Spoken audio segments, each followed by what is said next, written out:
Now, the recently held Donnybrook Drag Races have been nothing short of controversial. And from our point of view, we just wanted to show you how we experienced the day. And it started off like this. There was a long queue, like all the way from outside. We had to actually park outside and walk all the way in. And yeah, this was a testament as to what the day would be like. And after parking, we had to walk all the way to the racetrack, which was a long walk. And this was giving going to a Musangano type vibes over here. But anyways, 67 cars were registered this time around and 11 bikes. So those are the ones that were registered to compete. And we were quite excited because we thought it was going to be a long day of fun-filled racing. Little did we know, it wouldn't be that way. More on that later. Now the races started off great. I mean, we had great competition right out the gate, and we were excited to see what many of the competitors would give to us today. But unfortunately, it wasn't going to last. And one of the guys that we were really rooting for was Chromo and his Brevis. Shout out to the DPF team. Now, we just want to show you this race here. This was one of the highlights of the day for him, but unfortunately, the car ended up having issues and wasn't able to complete all the way through. And that car has been impressive, man. 4 years of racing, truly impressive. Now, these are the races I want to shout out, and did you enjoy this one?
Now this marked the end of the racing, unfortunately, and it was all because of safety concerns.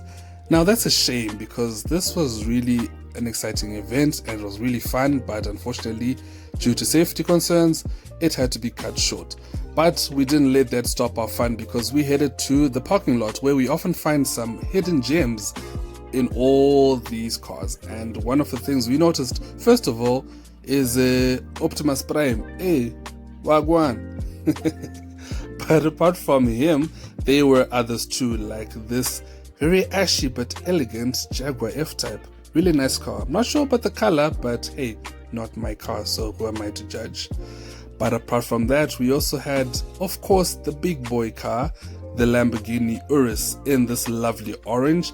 Now this car doesn't have plates, as you can tell, but I am wise enough not to even ask what happened, who are you, or any of those questions. I would just leave it there and let you enjoy the way this car looks.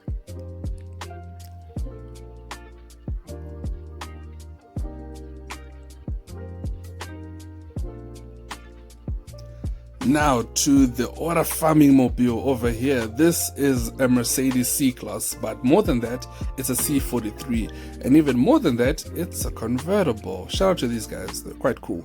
And this car is quite elegant looking. I really like the way that this car looks sporty but classy and luxurious at the same time.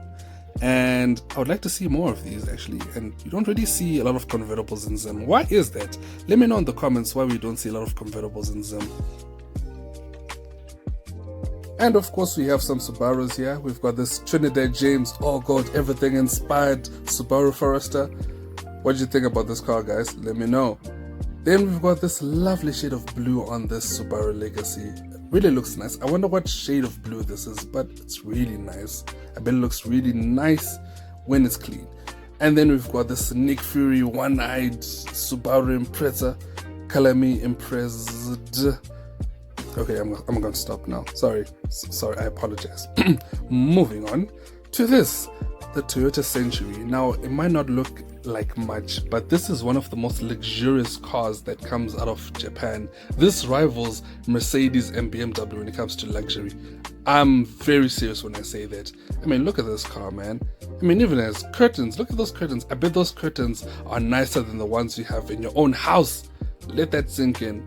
But the Century is one of those understated heroes, and if you have one, it's kind of like if you know, you know.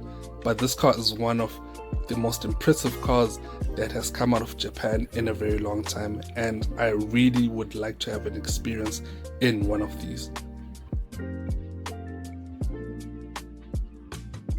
Now, these older BMWs have been aging quite gracefully in my opinion.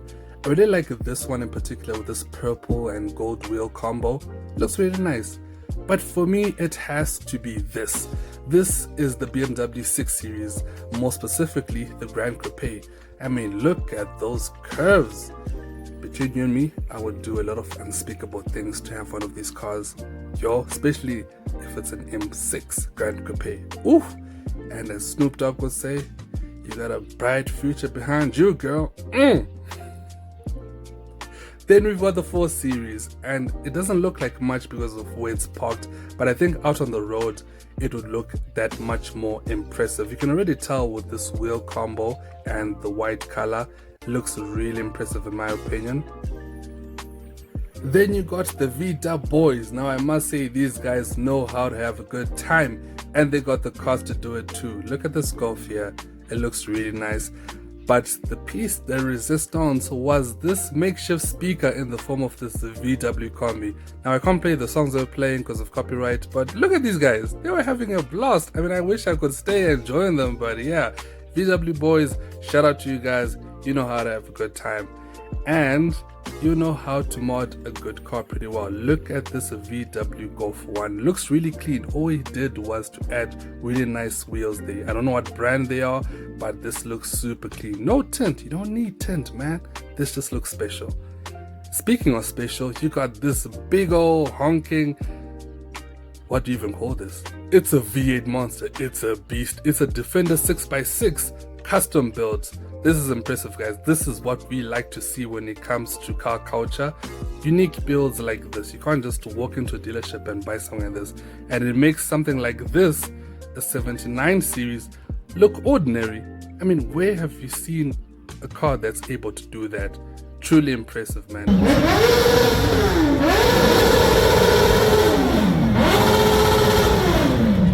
Ladies and gentlemen, try guessing what that is.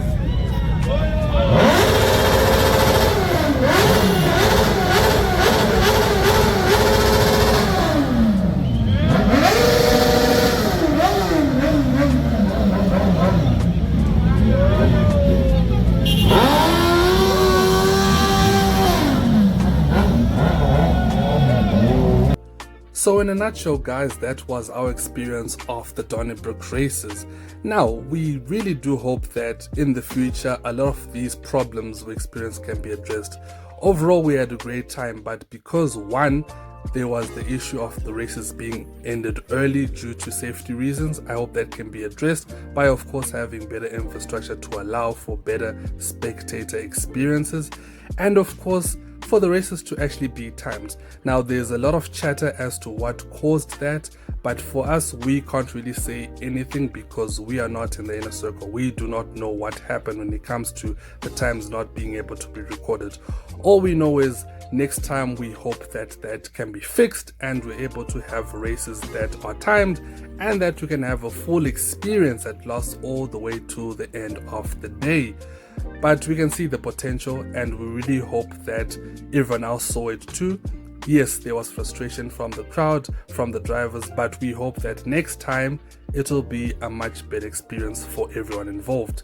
But for now, guys, that was our experience. Let us know what yours was in the comments below. But for now, we gotta love you and leave you. Z-CarCulture, passion-driven performance.